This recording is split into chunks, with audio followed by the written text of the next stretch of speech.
하나님 말씀 창세기 29장 16절에서 20절까지 교독하시겠습니다.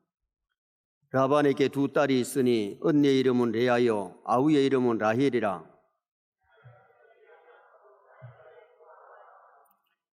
야곱이 라헬을 더 사랑함으로 대답하되 내가 외삼촌의 작은 딸 라헬을 위하여 외삼촌에게 7년을 섬기리이다.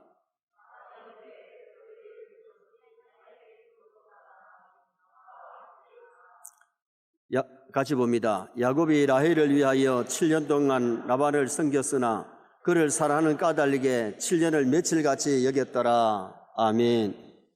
네, 우리 아비가일은 오늘 핑크색으로 앉아 있으니까 자꾸 시선이 그리 가가지고 거기다 악보, 이 자켓도 또 바이올렛 보라색으로 또 입혀가지고 들고 나오셨더라고요.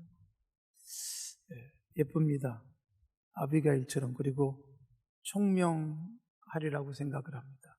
시간마다 찬양으로 이렇게 쓰임 받으시고 또 여기저기서 애쓰시는 여러분들에게 하나님께서 기억하시는 은혜가 있기를 바랍니다. 자, 그리스도인으로 살아가기. 제가 전체 주제를 그렇게 던져드렸습니다. 그리스도인, 명사가 아니라 동사로 생각하셔야 됩니다. 그리스도인, 내가 그리스도인이야 라고 말할 때 난 그리스도인처럼 살아, 이걸 보여줄 수 있어야 진정한 그리스도인이지요. 어제 야곱 이야기의 첫 시간에 그리스도인으로 살아가기에 있어서 중요한 것이 걱정거리가 세상과 달라야 된다, 그 말씀을 드린 거예요. 오늘 새벽에 사도행전의 말씀, 내일 그리고 모레 계속해서 사도행전을 새벽에 살필 텐데 사도행전에서 오늘은 성령 충만에 대해서 살폈습니다. 그리스도인답게 듣고 보고 말할 수 있는 삶. 오늘 야곱의 두 번째 시간은 야곱이 아버지를 속이고 형의 축복을 가로채고 난 다음에 도망을 갑니다. 외삼촌 라반의 집으로 도망을 갔는데 그곳에 가서 20년을 살게 되죠.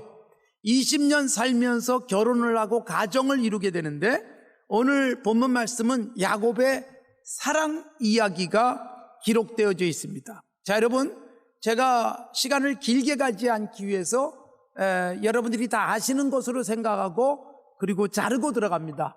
야곱이 외삼촌 라반의 집에 가서 결혼을 하게 되는데 결혼하는 과정이 그랬어요. 외삼촌 라반이 아무리 봐도 네가 우리 집에서 오래 살 것 같다, 그러니 그냥 살 수는 없지 않냐? 너도 적당하게 일을 해라. 그리고 일을 하면 그 대가를 주겠다.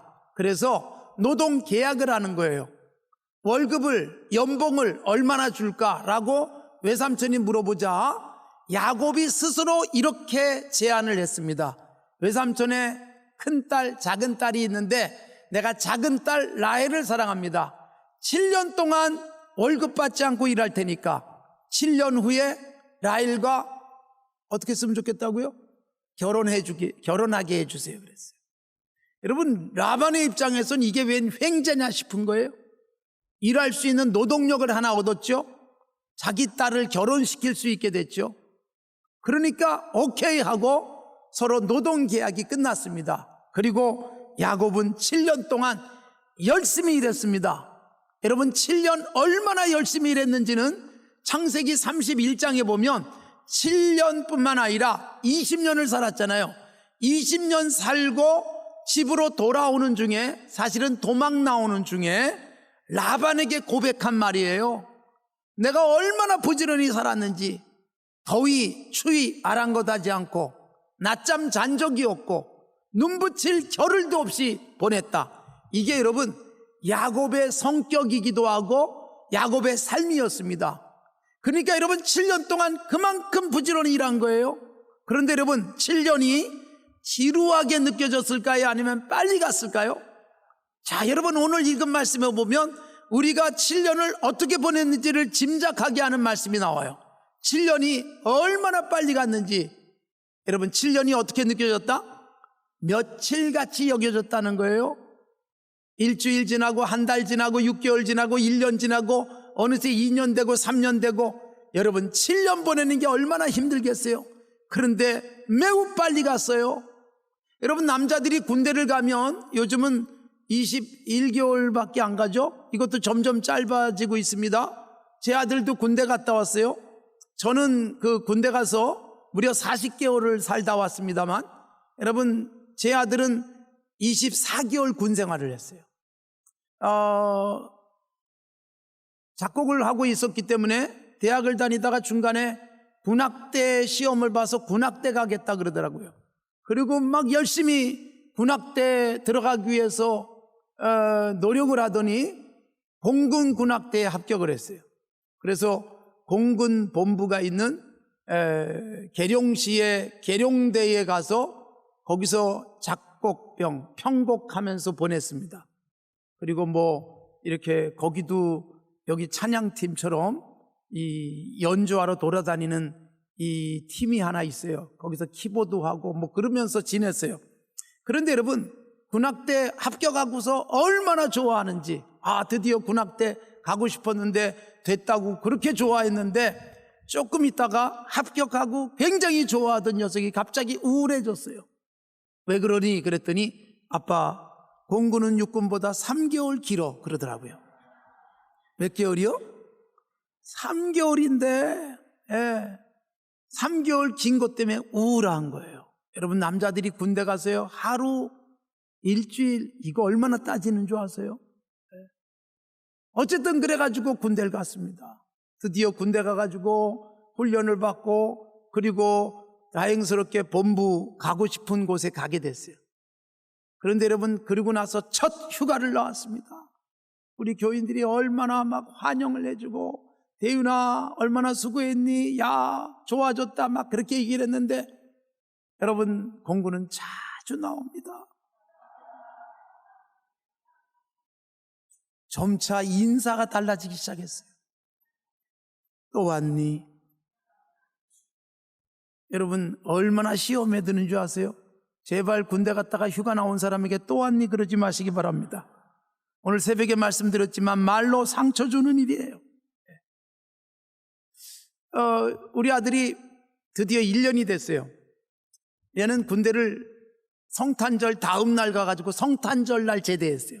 딱 2년이니까 12월 26일 날 갔다가 성탄절 한번 보내고 그 다음에 성탄절 날 아침에 교회로 왔어요. 저는 아들 군대 가는 것도 못 봤어요. 저는 성탄절 다음 날 26일 날 새벽 6시에 선교사들 일 때문에 태국으로 떠났고, 제 아들은 7시에 집에서 나갔어요. 저는 아들 군대 가는 것도 못 봤는데 오는 것도 또 못 봤잖아요. 저는 예배하고 있는데 저기 들어오더라고요, 성탄절 날. 근데 여러분, 1년 딱 됐을 때, 1년 돼서 성탄절에 또 나왔는데 우리 장로님 한 분이 우리 아들에게, 대인아 너 얼마나 됐냐 그랬더니 1년이요 그랬어요. 아주 엄숙하게 1년이요 그랬는데 우리 장로님 대답이 벌써. 여기 아주 거의 까무라쳤습니다. 벌써 1년이라니, 나는 1년을 끔찍하게 보냈는데. 여러분, 남자들이 군대에 가서 2년, 아니 2년도 채 안 되는 한 20개월도 정말 끔찍하게 여기는데요, 야곱은요 7년 동안 월급도 받지 않고 일하는데 시간이 가도 너무 빨리 갔어요. 뭐 때문에? 라헬을 사랑하는 까닭에. 여러분, 이게 사랑의 힘이에요. 사랑하니까 지루하지가 않아요. 사랑하니까 힘들지가 않아요. 사랑하니까요 하루하루 날짜 가는데 신이 났어요. 7년만 지나면 사랑하는 라헬과 결혼하는데 막 기다려지는 거예요. 즐겁게 일하니까 일 효율도 높아요. 야곱이 양을 치면 양이 번성을 했어요. 이게 바로 사랑의 힘이에요. 똑같이 일을 해도 사랑이 가슴속에 있는 사람이 일하는 것과 그렇지 않은 사람은 일의 효율도 다른 거예요. 7년이 금방 가버렸습니다. 지루하지 않게 갔습니다. 자, 드디어 첫날 밤을 맞이했습니다. 7년이 지나고 결혼을 했어요. 첫날 밤을 보내고 아침에 눈을 떴습니다. 그런데 여러분, 옆에 누가 누워 있어야만 했어요? 라헬이 누워 있는 줄 알았습니다.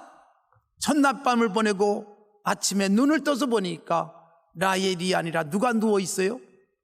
언니 레아가 누워 있는 기가 막힌 사건이 일어났습니다. 제가 여러분 목사니까 성경이 하나님의 말씀인 줄로 믿습니다. 그런데 여러분 이건 도무지 믿기지가 않습니다. 아무리 전기불도 없고 깜깜해도 그렇지 7년을 기다렸던 사랑하는 라헬을 레아가 대신 들어왔는데 어떻게 속아요? 저도 처형이 있어요. 아무리 깜깜해도 처형인지 제천지 분별합니다. 이거 허리 사이즈만 봐도 아는데 도대체 이해할 수 없는 일이에요. 이거 도무지 믿기지가 않습니다. 여러분은 이게 믿어집니까? 제가 어제도 말씀드렸지만 이건요 야곱 그렇게 똑똑한 녀석이에요. 얼마나 눈치가 빠르고 얼마나 약삭 빠르고 이름 자체가 약삭 빠르다 아주 교활하다 그런 뜻을 갖고 있는 야곱이 어떻게 속아요? 바로 어제 우리가 살폈지만 눈이 보이지 않는 아버지에게 들어가서 자기가 동생인데 형이라고 속이고 축복을 가로챈 그가 얼마 되지 않아서 그대로 속는 거예요. 자기는요 속어서는 안 될 걸 속잖아요. 예? 언니가 동생이라고 우기고 첫날 밤을 보내는데 그걸 속을 수가 있습니까? 이건 정말 기적이에요. 예? 이걸 어떻게 속아요? 여러분 하나님이요 바로 깨닫게 하는 거예요. 힘은 대로 거둔다는 것을. 외삼촌에게 항의합니다. 외삼촌 이럴 수가 있습니까? 속일 걸 속여야죠. 그러면서 찔렸을 거예요. 나도 속일 걸 속인 게 아니지. 예? 그 야곱에게 외삼촌이 뭐라고 말하냐? 우리 동네에서는 언니보다 동생을 먼저 시집 보내는 일이 없느니라 7일 후에 네가 원하는 라헬과 결혼시켜 줄 테니까 다시 7년을 일해라. 그런데 여러분 이 말 앞에 30절에 보면 야곱이 또 라헬에게 들어갔고 그가 레아보다 라헬을 더 사랑하여 다시 몇 년이요? 7년. 그래서 여러분 라헬 때문에 몇 년을 월급도 안 받고 일했어요? 야곱이 20년을 외삼촌의 집에 있었는데 무려 14년을 라헬 때문에 시간을 보낸 거예요.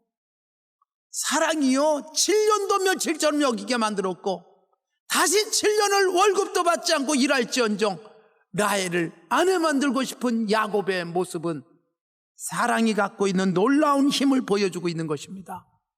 20년 세월 중에 14년이 라헬 때문에 보낸 시간이었어요. 사랑하니까요 7년을 투자하고도 또 7년을 아끼지 않는 야곱의 모습. 사실 여러분 오늘 본문을 읽어봐서도 아시겠지만 야곱이 이 창세기 29장에서 라헬을 처음 만나는 장면도 나오고 그리고 라헬을 사랑하게 되는데 우리가 성경을 문학적으로 읽어보시면 야곱은 라헬을 예뻐서 사랑한 것처럼 보여요. 예뻐서 사랑한 것 같아요. 오늘 읽은 말씀에도 보면 라헬은 예뻤다 그렇게 돼 있잖아요. 성경이 가능하면 좀 부정적인 것들은 좀 표현하는 것을 주저했기 때문에 레아는 시력이 약하고라는 아주 이상한 표현을 썼지만 그래서 뭐 안경 쓰고 있었다 그 얘기가 아니란 말이에요. 차마 표현할 수 없는 그런 게 있었을 거예요. 그러니까 라헬은 예뻤어요. 예뻐서 사랑한 것 같아요. 창세기를 읽다 보시면요 재밌는 것은 아주 믿음을 잘 갖고 살았던 믿음의 족장들 아브라함, 이삭, 야곱 다 예쁜 여자랑 살았습니다. 아브라함이 얼마나 예쁜 여자랑 살았어요? 75세 아브라함의 이야기가 나오지만 65세 10년 아래인 65세의 사라가 너무 이뻐가지고요 애굽 왕이 아내 삼고 싶을 정도로 예뻤어요. 이거는 그래도 괜찮아요. 조금 뒤에 가면 이 사라가 90세가 됐는데 그랄 왕이 아내 삼고 싶어 했어요. 여러분 아무리 예뻐도 90세를 왕이 아내 삼겠다고 여러분 어느 정도 예쁜 줄 아시겠죠? 그런데 여러분 그 아들 이삭도 리브가가 예뻤습니다. 그래서 아버지처럼 리브가 뺏기고 자긴 죽을까 봐 누이라고 거짓말을 하잖아요. 그런데 야곱도 라헬이 예뻤어요. 믿음 좋은 사람들이 예쁜 사람하고 살아요. 참고적으로 저도 예쁜 여자랑 삽니다. 여러분, 근데 성경은 예쁜 게, 아름다운 게 겉모양을 말하지 않습니다. 내면이에요, 내면. 베드로 사다가 사라의 예쁨, 아름다움도요, 그 속이 아름다웠음을 강조하고 있거든요. 그러니까 속이 아름다우니까 예쁘게 보일 수 있는 삶을 사는 거예요. 자, 여러분, 어쨌든 예뻐서 사랑한 것 같은데 야곱의 이 사랑은요, 정말 성경에 나오는 사랑 중에 뜨거운 사랑이에요. 사랑이 끝없이 가요. 예뻐서 사랑한 것 같은데 여러분, 내일 드릴 말씀인데 너무 사랑하지 마십시오. 위험합니다. 야곱이 그렇게 사랑하는 라헬이 자기에게 아들들을 낳아준 4명의 여자 중에 제일 먼저 죽어요. 너무 사랑하면 위험합니다. 근데 여러분, 라헬이 창세기 35장에서 죽어요. 내일 그 얘기를 할 건데, 근데 라헬이 죽고 나니까 그때부터 누구를 사랑하는 줄 아세요? 요셉을 사랑해요. 요셉을 사랑하는 이유가 뭐예요? 딱 한 가지, 라헬이 낳아준 첫 아들이기 때문에. 너무 사랑하지 마세요. 12아들 중에 누가 제일 먼저 없어져요? 요셉이 죽은 거예요. 37장에서는. 야곱은 죽었다고 생각했어요. 어제 말씀드린 대로 요셉의 옷에다가 염소 피를 묻혀서 죽은 줄 알았어요. 요셉이 사라지고 나니까 그 다음에 누굴 사랑해요? 그건 셋째 날 드릴 말씀이에요. 야곱의 3번째 시간에, 우리가 함께 4번째 시간에 드릴 말씀입니다. 여러분, 보세요. 우리들이 사랑이라고 하면, 이제 사랑이 식었어, 이렇게 생각하는 경우들도 있고요. 그러나 진짜 사랑은요, 끝없이 가요. 자, 라헬, 요셉, 그 다음엔 베냐민을 사랑한 이유는 라헬이 남겨놓은 하나밖에 없는 아들이기 때문에. 그러니까 라헬에 대한 사랑이요, 끝없이 갔어요. 요한복음 13장 1절에 보면 예수님께서 이 땅을 떠나실 때가 되신 줄 아시고 이 땅에 있는 자기 사람들을 사랑하시되 끝까지 사랑하시니라, 그렇게 되어 있는데, 여러분, 예수님의 사랑을 닮은 남자예요. 한 여자를 사랑하는데 끝까지 사랑해요. 네?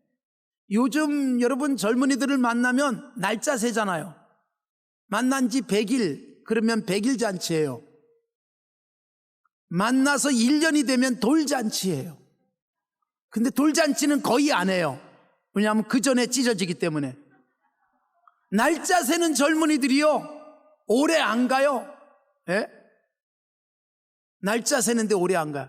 우리 교회에서도 보면, 예전에는 안 그랬는데 요즘은 우리 청년들이 어느 날 갑자기 남자 청년, 여자 청년이 같이 앉기 시작해요. 그런데 여러분, 있나 혹시? 예. 같이 앉는데 그 다음 주에도 또 같이 앉아요. 그 다음에 또 같이 앉아요. 그건 메시지예요. 우리 사랑하게 해주세요. 근데 여러분, 저는 그렇게 앉기 시작하면 그날부터 걱정이 돼요. 저것들은 도대체 또 언제 찢어지나 그러고. 근데 여러분, 몇 달 안 가서 따로 앉기 시작해. 우리 헤어졌어요, 그 얘기인데 그렇다고 다른 교회를 안 가요. 다행스럽게. 그냥 또 얼굴 보고 살아. 예. 봄날은 간다라는 영화가 있거든요. 예. 라면 끓여 먹으면서 시작되는 사랑이에요. 예. 인스턴트 사랑을 얘기하는 거예요. 상징성 가지고. 예. 유지태하고 이영애의 사랑인가? 예. 여러분은 뭐 아시나 모르겠습니다만, 라면 먹고 갈래? 그렇게 이영애가 얘기하면서 유지태하고 라면 먹으면서 사랑이 시작되어져요. 근데 여러분, 라면으로 시작된 사랑이 점점 라면을 가지고 감독이 잘 표현해요. 나중에 유지태가 라면 먹자 그랬더니 네가 끓여 먹어 그래요. 사랑이 식어버린 거예요. 그래서 여자 쪽에서 먼저 이영애가 먼저 유지태에게 우리 그만 헤어지자 그렇게 말해요. 근데 여러분 의미심장한 말이 나와요. 유지태가 이영애에게 뭐라고 말하는 줄 아세요? 사랑이 어떻게 끝이 있니? 그래요. 이거 여러분 굉장히 성경적이에요. 네? 원래 사랑은 끝이 없어요. 여러분은 사랑해서 몇 년이나 됐는지 모르겠지만 10년 지나고 20년 되면요 사랑이 더 깊어지고 비로소 이제야 사랑이 뭔지 알겠다. 이게 정상적이에요. 사랑은 시작하면 끝없이 가는 거예요. 우리 사랑 여기까지야는 원래 사랑이 아니었어요. 사랑이란 끝없이 가게 돼 있어요. 야, 내가 이렇게까지 해줄 수 있네? 이게 여러분 스스로 기록을 깨는 거예요. 내가 나한테 놀라요. 이렇게까지 해줄 수 있다니. 이게 점점 놀랄 일로 나타나요. 이게 사랑이에요. 야곱의 사랑이 진정한 사랑이에요. 여기 아직 결혼 안 한 자매들이 있으면 이런 남자 만나서 결혼하게 되기를 바랍니다. 별로 뭐 아멘을 안 하시는데 여러분 정말 사랑은 시작하면 끝없이 가는 게 사랑입니다. 근데 야곱이 그랬어요. 이 라헬에 대한 사랑이 끝없이 갔던 것입니다. 사랑하는 성도 여러분, 오늘 여기서 우리에게 뭘 보여주는지 아세요? 사랑이 갖고 있는 힘. 사랑하니까 7년도 며칠처럼 여겼어요. 사랑하니까 14년을 견뎌내요. 사랑하니까 일하면서 힘들지 않아요. 사랑하니까요 그 날짜 세면서도 지루하지 않은 삶. 여러분 우리가 예수 믿고 신앙생활하면서 아직 돈이 없어서 목사님 너무 바빠서요. 일 좀 해놓고요. 이건요 나 사랑이 없어요 라는 말과 다르지 않아요. 사랑하면 돈이 없어도 돈이 만들어지고요. 사랑하면 시간이 없어도 시간이 만들어지고요. 사랑하면요 아무리 바빠도 제쳐놓고 주님이 원하시는 일인데 주님에 대한 사랑이 그 일을 하게 만드는 거예요. 저하고 제 아내가 만나서 사랑을 시작했고 결혼하고 아직도 살고 있습니다. 근데 여러분 저하고 제 아내가 서로 만나서 사랑을 시작했는데 참 우리는 이 만나서 사랑하는 게 쉽지가 않았어요. 우선 우리 두 사람은 잘 안 어울린다고 사람들이 말해요. 제 아내가 저보다 8cm가 커요. 그래서 결혼할 땐 우리 집에서 제가 둘째로 컸어요. 우리 집에서는 높은 데 거 꺼낼 때 제가 여보 부르면 제 아내가 와서 꺼내주곤 합니다. 우리 아들이 중학교 1학년이 될 때부터 저는 우리 집에서 셋째로 큰 사람이 됐습니다. 제 딸아이가 중3이 될 때 저는 우리 집에서 넷째로 큰 사람이 됐습니다. 참고적으로 우리는 네 식구입니다. 근데 여러분 자기보다 8cm 작은 저를 사랑하니까 함께 살겠다고 결혼한 거예요. 거기다가 여러분 저나 제 아내는 참 가난했어요. 제가 초등학교 마칠 무렵부터 우리 아버지는 완전히 사업이 몰락하고 중학교, 고등학교, 대학원 마칠 때까지 정말 힘겹게 학교에 돈 갖다 내는 것 자체를 힘들어했어요. 고등학교를 가야 되나 말아야 되나 고민할 정도로 가난했어요. 이를 악물고 초등학교 때 목사가 되겠다고 다짐했기 때문에 죽을 힘을 다해서 공부했고 죽을 힘을 다해서 돈을 만들었고 대학원 마치고 돈이 한이 돼가지고 월급 주는 군대 가겠다고 중위계급장 달고 정훈장교 시험을 합격하고 군대를 간 거예요. 그래서 그때 모은 돈으로 제가 전역하고 신학대학원을 간 거예요. 그러니까 정말 돈이 없었어요. 제 아내도 초등학교 5학년 때 보성고등학교에 선생님이시던 아버지가 천국 가시고 넷째였던 사남매 넷째였던 제 아내는 피아노를 치고 학원 다니면서 피아노도 하고 막 그랬던 제 아내가 엄마가 내 아이 다 공부시키는 게 너무 힘드니까 피아노 학원도 안 보냈어요. 피아노가 너무 치고 싶었는데 피아노 학원 갈 돈도 없으니까 피아노 학원 원장님이 길에서 만났는데 너 요새 왜 피아노 치러 오지 않니? 그랬더니 엄마가 돈 없다고 가지 말래요. 그러니까 엄마가 못 가게 하는데 어떻게 가요? 그러는데 그 피아노 학원 원장님이 그냥 와서 쳐라. 내가 틈틈이 봐줄게. 그래서 끼욱끼욱거리면서 가는 걸 보고 엄마가 할 수 없이 피아노 학원이라도 보내자. 그래가지고 다행스럽게 그래도 오르간을 전공하면서 대학 공부를 했어요. 너무 힘들게 공부한 거예요. 레슨도 제대로 못 받아보고. 그리고 대학 가가지고 공부하던 중에 저를 만났습니다. 가난한 신학생을 만났어요. 제 아내는 그냥 알바해가면서, 그래도 피아노 레슨하고 다니니까 그래도 좀 좋은 알바였습니다만, 알바해가면서 학비 모아가지고 그래도 등록금 내고 장학금도 받기 위해서 그냥 죽으라고 공부하고 친구 만날 시간도 없이 지냈어요. 그리고 돈이란 돈은 모아서 그냥 학비 내기 바빴어요. 그러다가 오빠가 등록금이 없으면 오빠 등록하라고 주고 자기는 휴학하고, 그래서 졸업도 제때 못했어요. 얼마나 늦게 졸업했는 줄 아세요? 그래서 제 아내는 대학 졸업할 때 제가 남편이 돼가지고 학부형으로 참석했어요. 그런데 여러분, 가난한 신학생과 가난한 대학생이 만나서 사랑을 했는데, 아무리 바쁘고 돈이 없어도요, 사랑하니까 데이트할 시간도 나고, 그리고 그렇게 돈이 없는데 저를 사랑하는 제 아내는요, 저하고 교제하는 1년 동안 금강구두도 2켤레 사오고 피에르 가르땡 와이셔츠도 여러 벌 사다 줬습니다. 근데 제 아내가 똑똑한 사람입니다. 투자를 잘했습니다. 지금은 제가 옷 다 사주고 신발 다 사주고 있습니다. 제가 여러분 어디 여행 가면 반드시 사다 주는 제 아내 선물이 있어요. 245 사이즈 신발. 그렇게 힘들 때 1년 동안 제게 구두 2켤레 사다 준 게 기억이 나서 어디 가든 제 아내 신발을 사옵니다.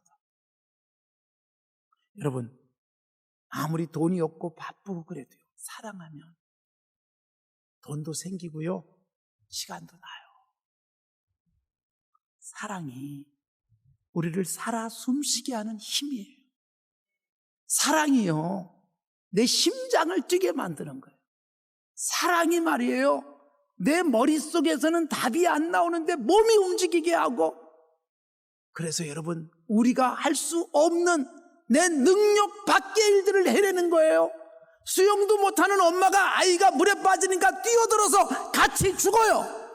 머릿속에서는 뛰어들면 너도 죽어 그러는데 가슴은 뛰어들게 만드는 게 사랑이에요. 그 엄마가 죽는 모습을 보고 할머니가 또 뛰어들어요. 뭐 하겠다고. 우리가 객관적으로 볼 때 그렇게 뛰어들면 너도 죽지 바보 같은 사람아 그럴지 모르지만, 그 순간에 엄마든 할머니든 가슴 속에 사랑이 물속으로 들어가게 만드는 거예요. 이게 사랑이에요. 어디서 힘이 났는지, 어디서 그런 용기가 생겼는지 뛰어들게 만드는 그 힘은 사랑이라는 것입니다. 요즘은 여러분, 돈이 없다고 결혼도 안 하고 돈이 없다고 자식도 낳지 않습니다. 아이 하나 낳아서 대학까지 졸업시키려면 3억 800만 원 든다는 통계를 몇 년 전에 내놓고, 그리고 아이를 키우지 않았어요. 저도 계산해 보면 돈이 유난히 많이 들었던 우리 큰아들 아들 녀석은 제가 그냥 그 녀석 낳지만 않았어도 몇 억은 손에 쥐고 있을 텐데, 계산해 보면 그런 생각이 들어요. 음악 한다고 얼마나 돈을 갖다 썼는지 몰라요. 근데 여러분, 저는 둘밖에 안 키웠지만 우리 어머니는 저를 6번째로 낳았어요. 우리나라 1960년도에 1인당 국민소득이 80불이었어요. 100불이 안 됐어요. 지금은 3만 불이고. 근데 저를 6째로 낳고도 또 낳았어요. 제 여동생이 있어요. 7명을 낳아서 키웠어요. 저보다 훨씬 공부도 못했고 저보다 훨씬 돈도 없는 우리 아버지 어머니가 7을 키웠는데, 그건 뭐예요? 사랑의 힘이었어요. 돈으로 키운 게 아니라 사랑으로 키웠죠. 저는 둘 키우면서도 우리 어머니처럼 우리 아버지처럼 제대로 키울까 걱정했어요. 돈은 있지만 여러분, 사랑보다 더 큰 힘은 없는 거예요. 사랑이 우리의 인생을 바꿔놓는 거예요. 사랑이 우리의 인생에 활력을 주는 거예요. 사랑이 장애물에 부딪혔는데 뛰어넘게 만들고, 사랑이 벽에 부딪힌 인생으로 하여금 해결책을 찾아내게 만드는 진정한 힘이 있다는 걸 보여주고 있습니다. 어제도 말씀드렸지만 1906년에 우리 교회가 평양에서 시작이 되어졌어요. 그리고 여러분, 1936년에 주기철 목사님이 산조연교회 부임했다고 말씀드렸어요. 그리고 37년에 예배당 짓고 38년에 신사참배 반대하면서 옥고를 치르다가 1944년 4월 21일 밤 9시 평양 형무소에서 순교의 제물로 드려졌어요. 그렇게 지켜온 한국교회예요. 그런데 여러분, 제가 산조연교회 부임해가지고 와서 주기철 목사님 공부를 많이 했습니다. 주 목사님 책도 읽고, 주 목사님 아드님 대신 천국에 가신 주광조 장로님 넷째 아들의 말씀도 많이 들었고, 손자이신 주승중 목사님의 간증도 많이 들었어요. 물론 손자에 직접 보진 못했지만 제가 궁금했던 게, 주기철 목사님 같은 위대한 분은 마지막으로 무슨 말씀을 남기셨을까? 책을 읽고 주광조 장로님을 통해서, 넷째 아드님을 통해서 간증도 들었어요. 참 가슴 찢어지는 간증이에요. 주기철 목사님이 마지막 말씀을 남기는 사모님과의 마지막 면회가 있었어요. 오종모 사모님, 참 훌륭한 분입니다. 네 아들을 낳고 먼저 천국 가신 안갑수 사모님 대신에 주기철 목사님과 결혼해서 자식도 낳지 않은 채 옥바라지하고 내 아이를 키우셨던 오종모 사모님이 마지막 면회를 가셨어요. 그날 밤에 천국 가셨는데, 곧 천국 가실 주기철 목사님은 걸음도 못 걸으셨어요. 물도 한 모금 넘길 수가 없어요. 모진 고문 속에 찢기고 곧 천국 갈 상황 속에서 오종모 사모님이 마지막 면회를 갔는데 주 목사님이 이 말씀을 하셨어요. 그리고 오종모 사모님은 이렇게 격려하셨어요. 목사님, 이기십시오, 이기십시오. 오종모 사모님의 이기라는 말은 순교하라는 뜻이에요. 끝까지 굽히지 말고 죽으세요. 오종모 사모님은 피눈물 나지만 그렇게 격려하셨고, 주기철 목사님은 여보, 내가 먼저 천국 가서 조선 교회를 위해서 기도하리이다, 이렇게 말씀을 나누셨어요. 그리고 오종모 사모님이 작별 인사를 나누고 마지막 얼굴을 보고 발걸음을 띄지 못하고 주기철 목사님이 다시 감방 안으로 들어가는 것을 지켜보고 있던 중에 주 목사님이 간수에게 거의 업히다시피 해서 들어가시다가 고개를 돌리면서 여보 부르셨어요. 그리고 마지막 말씀을 남겼어요. 천국 가서 조선교회를 위해서 기도하겠다는 것이 마지막 말씀인 줄 알았는데, 그런데 남긴 마지막 말이 뭔지 아세요?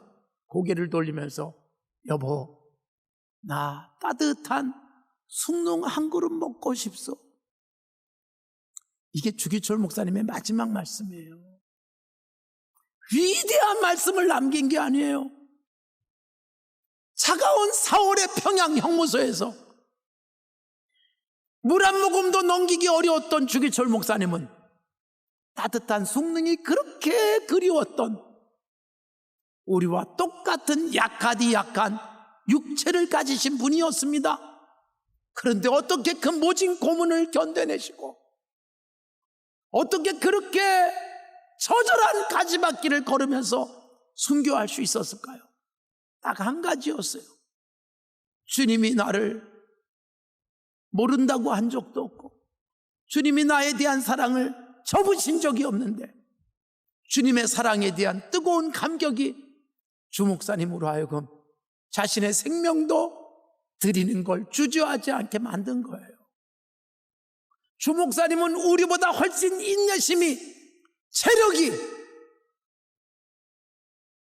우리보다 훨씬 더 단호한 결단력이 있기 때문에 순교의 제물로 드려진 게 아닙니다.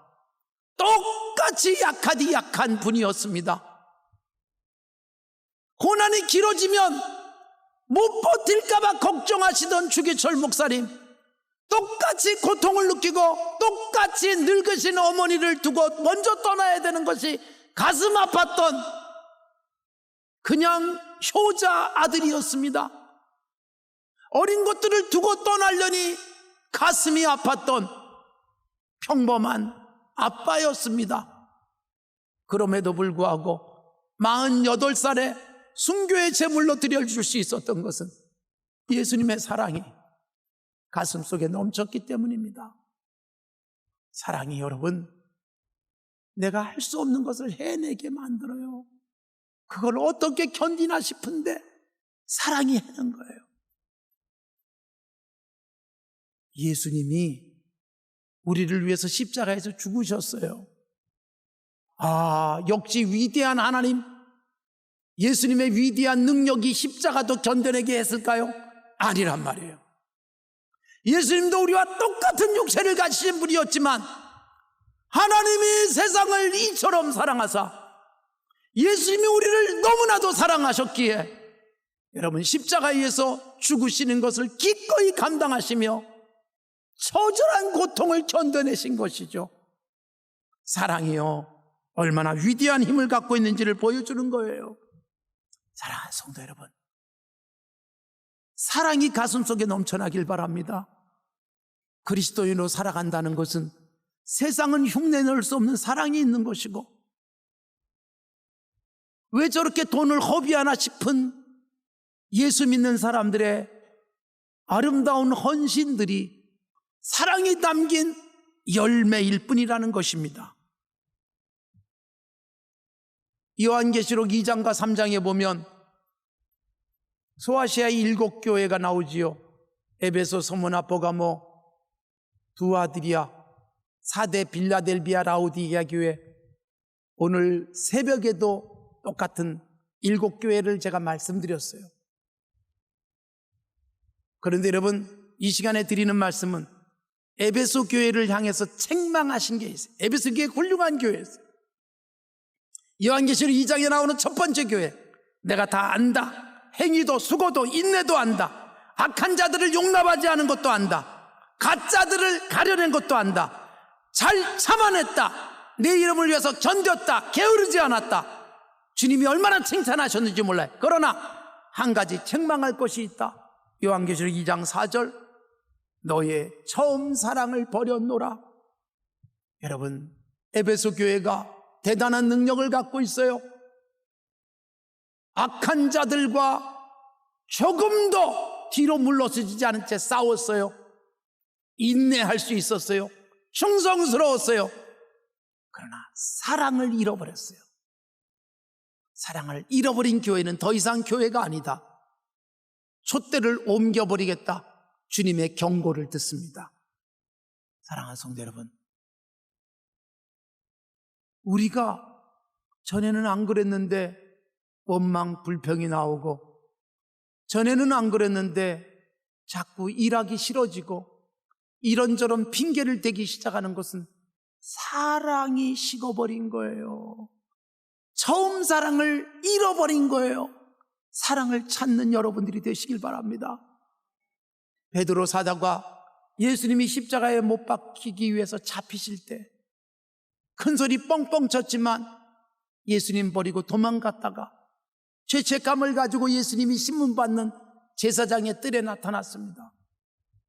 추운 밤에 불을 쬐고 있는 사람들 곁에 가서 불을 쬐다가 예수님을 3번이나 모른다고 부인을 합니다.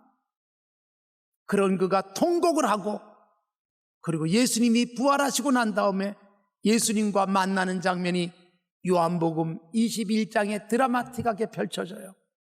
밤새도록 물고기 잡다가 한 마리도 잡지 못한 베드로를 비롯한 7명의 제자들에게 새벽녘에 나타나신 예수님, 너희들에게 고기가 있느냐?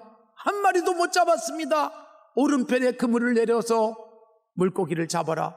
펄쩍펄쩍 뛰는 153마리 큰 물고기를 잡아 올렸을 때 비로소 주님이시군요. 베드로가 배에서 뛰어내려서 예수님에게 달려오고 제자들도 다 모였습니다. 예수님이 밤새 추위에 떨던 그들에게 숯불을 펴놓고 따뜻하게 몸을 녹여주시고 어느새 떡을 고놓으시고 지금 잡은 물고기도 가져오라 그래서 물고기까지 맛있게 구워서 밤새 지쳐있던 제자들을 따뜻하게 먹이시고 난 다음에 3번 부인했던 시몬 베드로에게 뭘 묻습니까? 다시 제자로, 다시 사도로, 다시 초대교회의 일꾼으로 세우시면서 주님의 물어보신 것은 다시는 나를 모른다고 하지 않을 수 있느냐 묻지 않습니다. 전도 잘할 수 있니 묻지도 않았습니다. 설교 잘할 수 있니 묻지도 않았습니다. 능력을 묻지 않았습니다. 예수님이 물으신 것은 내가 나를 사랑하느냐, 내가 나를 사랑하느냐, 내가 나를 사랑하느냐. 3번의 이 질문을 통해서 베드로로 하여금 숙연해지게 만들었어요. 주님, 제가 주님 사랑하는 거 주님 아시지 않습니까? 3번의 사랑 고백을 받으시고 주님은 새로운 사명을 맡기시잖아요. 3번 예수님을 부인했던 그를 치유하는 방법은 3번 사랑 고백을 하게 만드시고 사랑하면 할 수 있어. 그러니까 여러분, 다른 데 문제가 아니에요. 베드로에게 사랑을 회복시켜주고 사랑의 고백을 하게 하신 다음에 그리고 양을 맡겼고 교회를 맡겼고 초대교회의 위대한 사도가 될 수 있게 하시잖아요. 사랑하는 성도 여러분, 주님을 사랑하십니까? 사랑하면요, 돈도 생기고요, 사랑하면 시간도 나고요, 사랑하면 내 목소리가 별로 좋지 않다고 여기는데 찬양하면서 섬길 수 있고, 내가 말재주가 없는데 주일학교 교사를 할 수 있고, 아무것도 할 수 없다고 생각하지만 주차장에서 봉사도 하고 주방에서 밥도 하고. 여러분, 이게 능력이 아니라 사랑입니다. 능력이 하나님의 일을 하게 하는 게 아닙니다. 사랑입니다. 저는 우리 성도들에게, 제가 산조에게 부임한 지 25년이 됐습니다만 25년 동안 한결같이 한 말이 있어요. 여러분, 저는 여러분을 믿지 않습니다. 자, 우리 교인들 안 믿어요. 세상에 믿을 놈 하나도 없다고. 사실 여러분, 목회하다 보면요, 어떤 일이 일어나는 줄 알아요? 야, 저 집사님만 같으면, 저 권사님만 같으면, 저런 장로님 한 분만 있으면 목회할 만하다 싶은 사람이 생길 때가 있어요. 그래서 여러분, 그때부터요, 그분을 보내주신 하나님을 믿는 게 아니라 하나님이 보낸 그분을 믿으려고 할 때가 있어요. 하나님이 여지없이 저를 깨죠. 사랑해야 될 사랑을 믿었구나. 그래서 여러분, 저는 우리 성도들에게 반드시 강조합니다. 저는 여러분을 믿지 않습니다. 그냥 사랑합니다. 믿을 수 없는데 사랑하니까요, 어느새 여러분 믿을 만한 사람으로 바뀌어 있어요. 그리고 제가 우리 교인들에게 당부해요. 여러분, 저를 믿지 마십시오. 목사도 믿을 대상이 아닙니다. 제가 전하는 말씀만 믿으세요. 그리고 저는 믿을 대상이 아니라 여러분들이 뭐 해줘야 돼요? 사랑해 주세요. 사랑하면 예뻐 보여요. 사랑하면 모든 말이 좋게 들려요. 그래서 저는 여러분을 사랑하고 여러분은 저를 사랑하고, 그러면 아름다운 교회 됩니다. 제가 늘 강조하는 말이에요. 그냥 목사님을 사랑하는 거예요. 사랑하다 보니까 실수한 것이 그냥, 야, 우리 목사님도 실수하네. 여러분, 우리 교인들이 제일 좋아하는 게 뭔지 아세요? 제가 완벽하게 모든 일을 잘하는 게 아니라, 목사님도 실수했네? 그리고 얼마나 좋아하는 줄 아세요? 제가 우리 교인들에게 내가 실수하니까 저렇게 좋아하는 걸 진작 알았으면 실수를 많이 했을 텐데, 그 생각이 들 정도예요. 제가 얼마나 빨리 뛰어다니는 사람인데 여러분, 제가 막 뛰어다니다가 걸려서 넘어지기라도 하면 얼마나 좋아하는지. 우리 목사님도 넘어지는 사람이야 그러고. 여러분, 그냥 사랑하니까 실수도 이쁘고, 그래서 뭐든지 그냥 품고 싶은 거예요. 그래서 천국이 만들어지는 거예요. 여러분, 예수님은 제자들을 믿지 않았어요. 그냥 사랑했어요. 사랑하시되 끝까지 사랑하셨다. 여러분, 요한복음 13장 1절을 아까 제가 말씀드렸지만 1절 다음에 2절이 나오는데 뭐라고 되어 있는 줄 알아요? 바로 가룟 유다의 마음에 마귀가 예수를 팔려는 생각을 쏙 넣어줬다. 그런데 예수를 팔려는 기회만 엿보고 있는 가룟 유다조차도 예수님은 그냥 사랑하셨어요. 팔아버릴 걸 알면서도 그냥 사랑한 거예요. 그냥 사랑이 목적이에요. 나중에 사랑이 배신당했는데 이런 소리 할 필요가 없다는 거예요. 제가 여러분 25년 동안 강조한 얘기지만 또 이것도 얘기를 해요. 여러분, 여러분의 남편을 믿지 마십시오. 세상에 믿을 놈 하나도 없습니다. 여러분, 남편은 뭐 할 때상? 그냥 사랑하라고 주신 거예요. 그냥 남편은 사랑해야 될 대상이지 믿을 대상이 아니에요. 믿다 보니까 뭐 배신당했다 그러고 당신이 그럴 수 있냐고 그러죠. 그러니까 여러분, 오빠 믿지 뭐 이따위 소리 하면 안 돼요. 그리고 여러분, 제가 또 하는 얘기는 여러분의 아내 믿을 대상이 아닙니다. 아내는 뭐 할 대상이에요? 그냥 사랑하면 되는 거예요. 사랑하라고 옆에 주신 사람을 믿으려고 하다 보니까 못 믿겠어 당신. 어떻게 나를 배신해?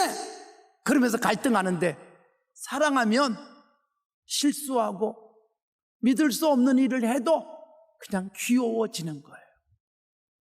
사랑이 여러분 평생을 가게 만드는 것이지, 우리 집에 돈이 있어서 내가 많이 배워서 이해력이 뛰어나서 오래 버티는 게 아닙니다. 사랑입니다. 가정은 사랑이 지탱해내는 거예요. 재난 영화인 투모로우라는 영화가 있어요. 기상학자가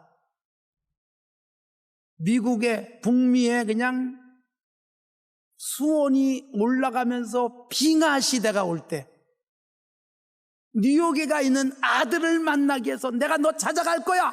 그리고 목숨 걸고 찾아가요. 갈 수 없는 곳을 가다가 동료 한 명은 죽어요. 그래도 끝까지 아들을 찾아가는 힘은 아버지의 능력이 아니라 아들에 대한 사랑이었어요. 사랑이요, 얼마나 놀라운 일들을 하게 만드는지 몰라요.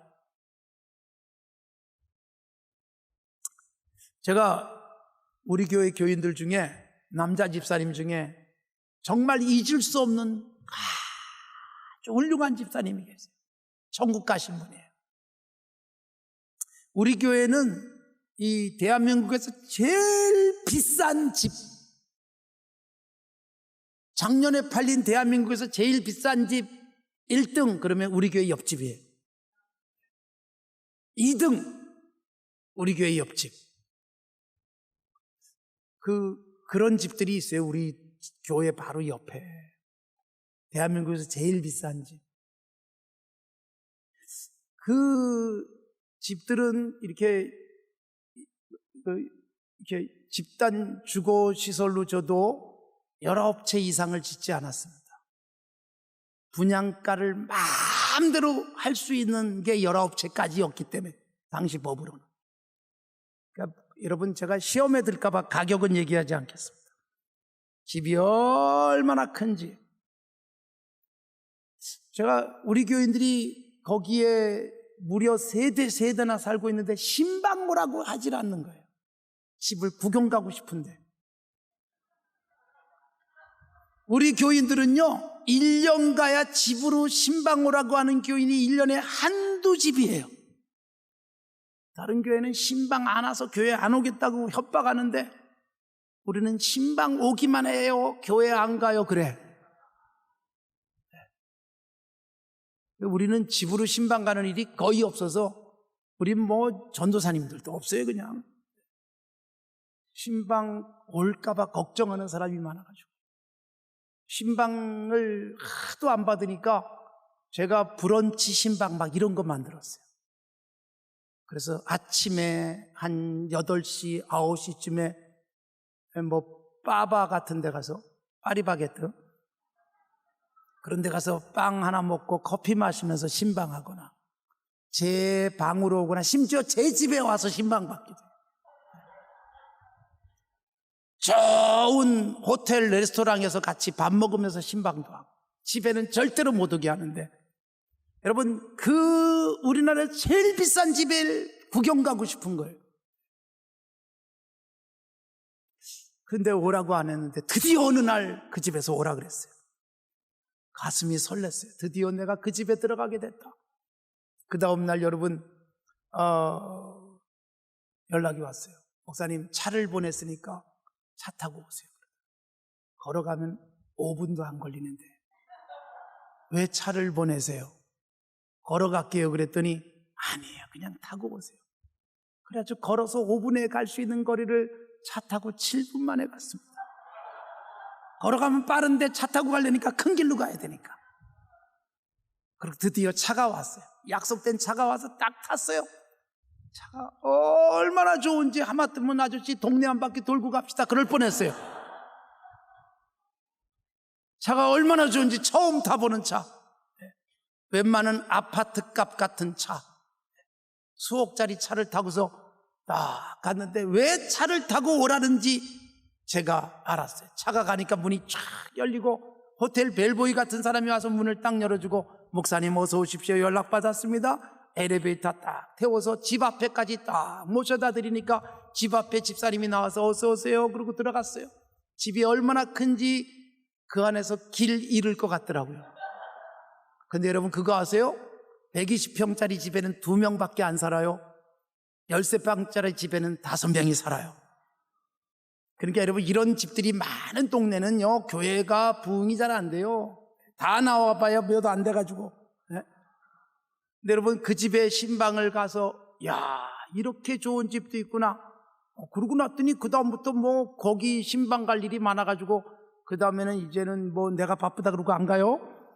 근데 여러분 제가 그 집 얘기하려는 게 아니라 그렇게 우리나라에서 제일 비싼 집 바로 뒤에 무허가 비닐하우스가 40 몇 세대가 있었어요.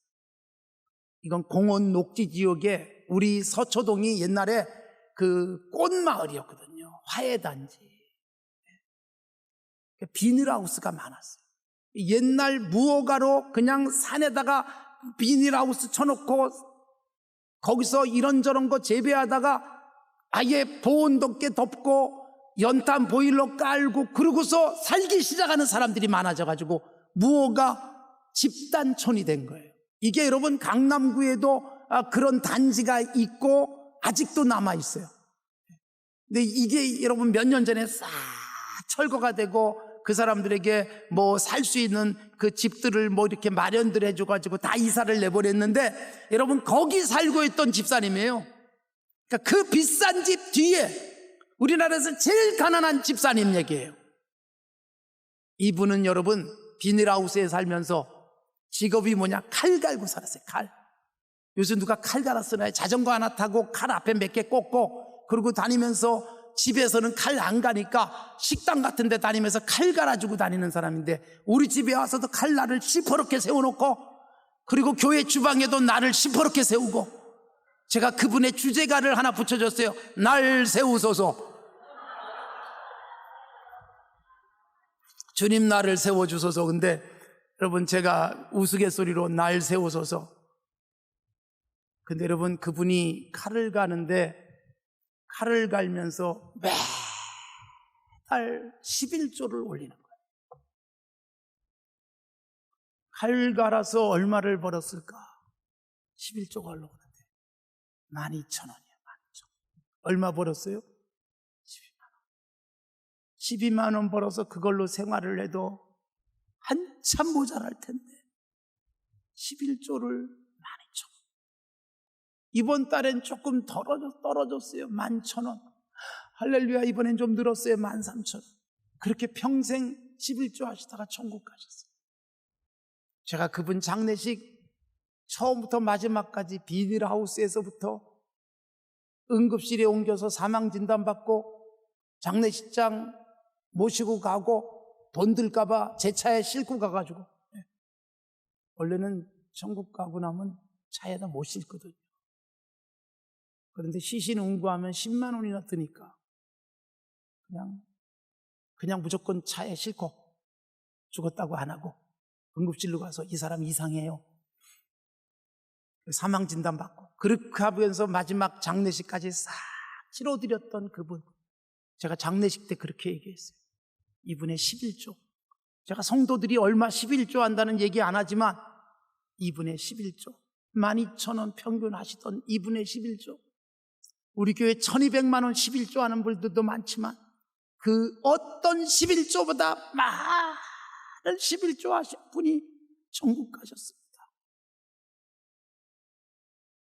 우리 교회 11조가 타격을 받았습니다. 그랬어요. 그분의 12,000원 돈이 있어서 한 게 아니잖아요.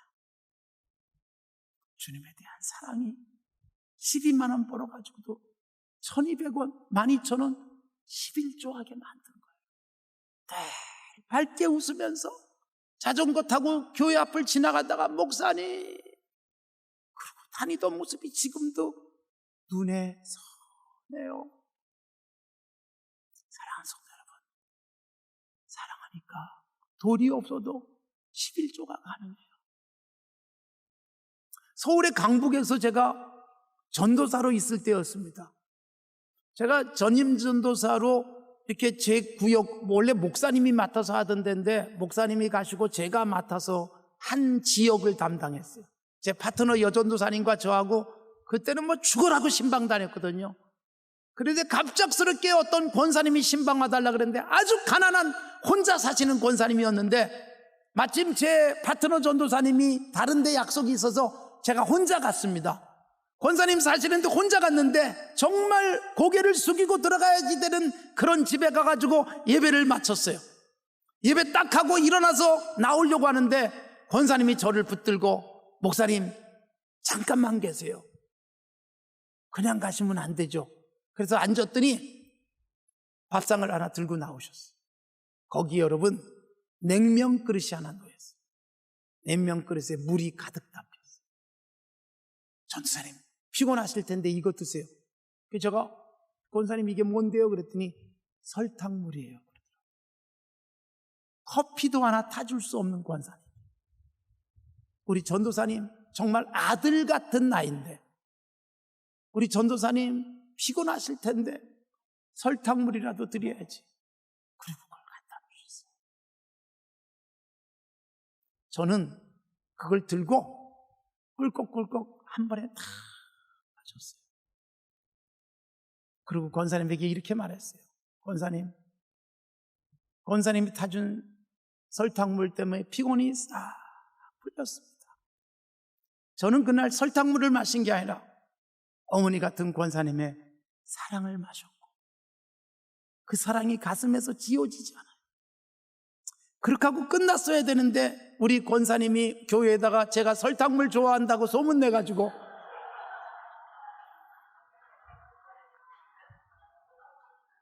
목사님들이 어디 가서 뭐 잘 잡수면 그거 좋아한다고 착각하지 마십시오.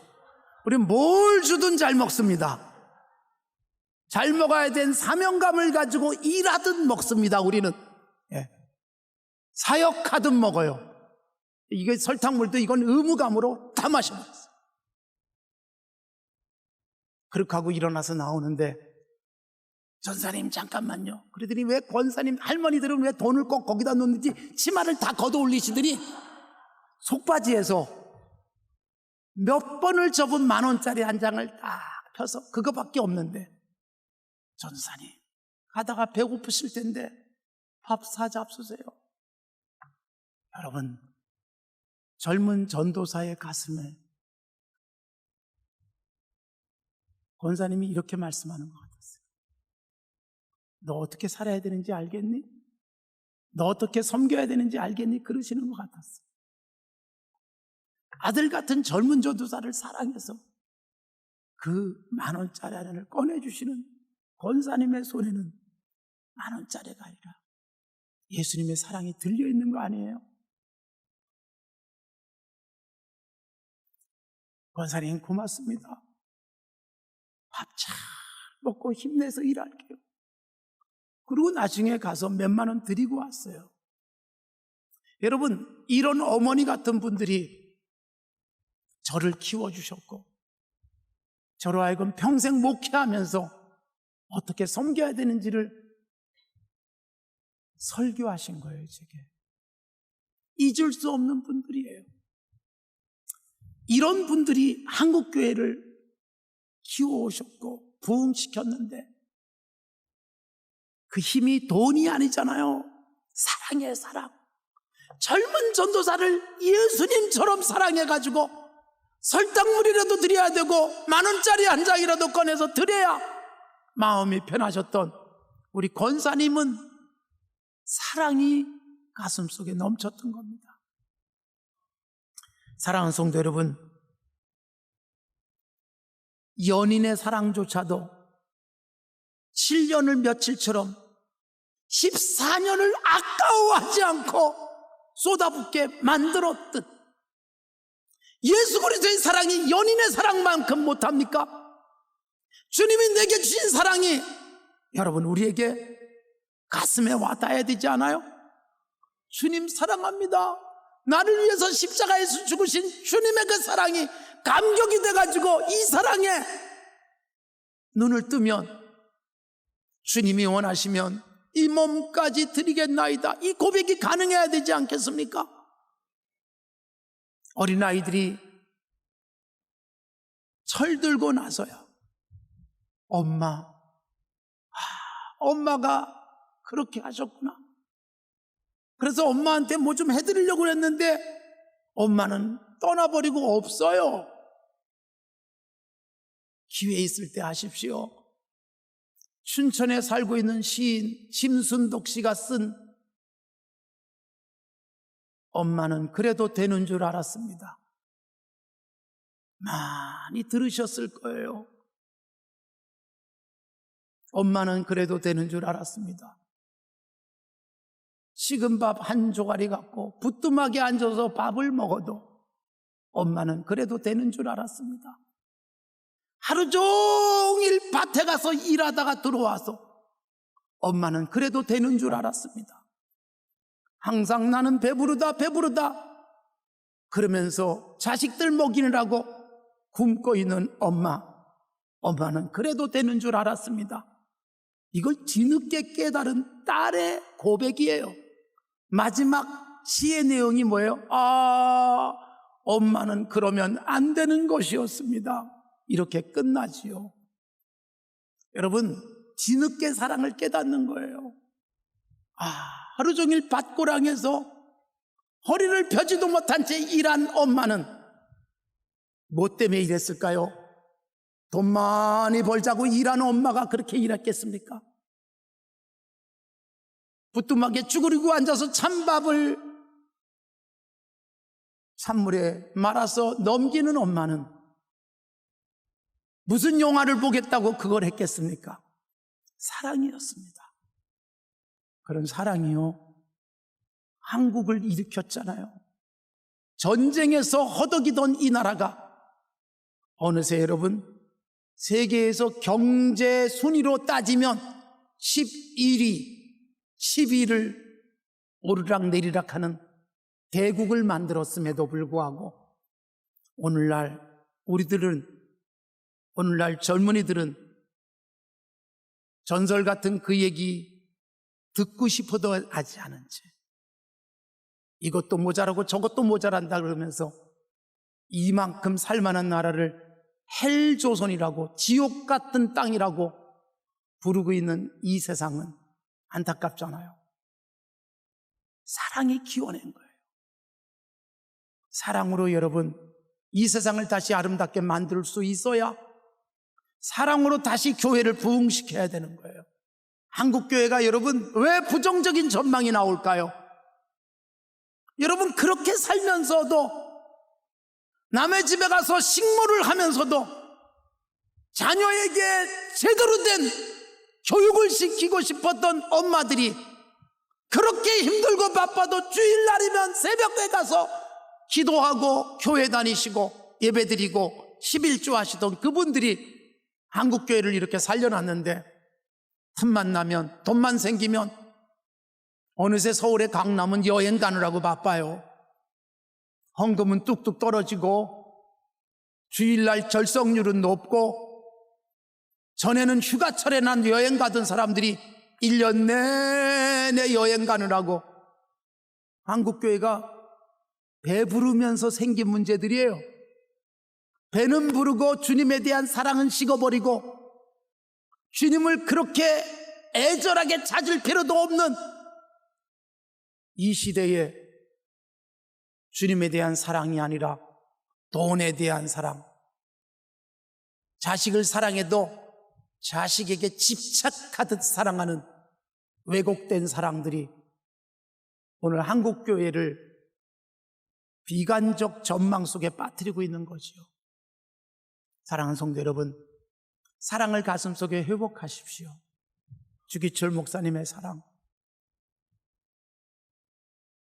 연인의 사랑이 놀라운 힘을 우리에게 보여줬는데 예수님에 대한 사랑이 여러분 오늘 교회를 세우고 아무리 바빠도 기도 자리 지키고 아무리 힘들어도 하나님의 교회를 위해서 헌신하는 그 건강한 그리스도인의 바른 삶을 여러분 꽃 피우시기 바랍니다. 울산은 희망의 도시이잖아요. 얼마나 좋은 도시로 발돋움했습니까? 울산에 처음 왔을 때 저는 충격을 받았습니다. 야, 이런 도시가 있구나. 활기찬 사람들의 모습들, 출근하면서 아침에 그 모습들. 사랑하는 성도 여러분, 그렇게 하나님이 복을 주셨는데 어느새 사랑이 싸늘하게 식어버리면서 이 사회에도 위기가 오는 거예요. 우리가 살아나셔야 돼요. 우리가 희망이어야 됩니다. 경제가 살아나니까 살만하다고 해외여행으로 교회 나올 새가 없고 여행비 쓰느라고 12조 할 게 없고 이러면서 교회가 병들기 시작하니까 세계적 경제 침체 위기가 오고 있잖아요. 블록화된 경제들이요 동시에 몰락하고 무너지기 시작하잖아요. 교회가 살아야 됩니다. 우리의 사랑이 다시 살아나기를 바랍니다. 주님에 대한 사랑을 다시 풀리듯 일으킬 수 있길 바랍니다. 그래서 여러분 우리 교회가 천국 되게 하시고 여러분 우리 가정 속에 예수 그리스도의 사랑이 충만해져서 천국 만드시는 건강한 하나님의 사람들 되시기를 바랍니다.